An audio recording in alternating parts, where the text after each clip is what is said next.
Go ahead. Hi everyone, my name is Gaurav Malik and I'm a PhD student in Dr. Yan Zhao's lab at Video and my department is veterinary medicine. My thesis focuses upon preventing flu pandemics through research-based outcomes. So, first thing, the problem, pandemic. By now we all understand what pandemic means, coronavirus too.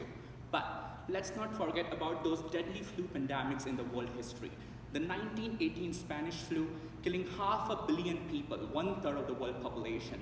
Then came the Hong Kong flu killing 1 million. And then the world famous 2009 swine flu killing 6 million people. So you see, this thing has got a pattern. It repeats itself. It's gonna happen. But when it happens and how many lives it takes, that's not certain. This brings us to a question, why these viruses are so deadly? Do we not have vaccines? Yes, we do have vaccines. But you see, the viruses changes very, very fast. And updating the vaccine takes time. And this updation cannot match the pace with which virus changes. So every time a new virus comes, the previous vaccines are ineffective. Second question, do we not have other immune responses in our body apart from vaccines? Oh yes, we do.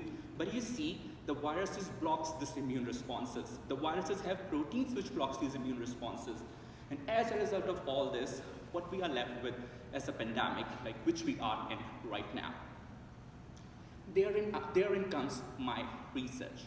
In my thesis, we focus upon how flu virus stops our immune system or inhibits our own immune system.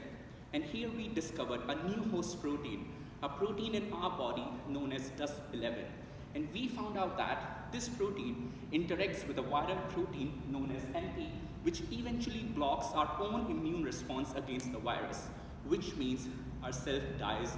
And sadly, people die too, maybe due to this reason when they encounter flu. This brings us to the impact of our study.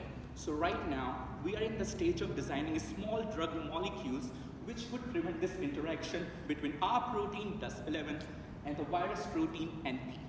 And this will lead to a more stronger, more robust immune response and cell survives. And hopefully, we would be in a much better state when the next flu pandemic comes for us, whenever it is.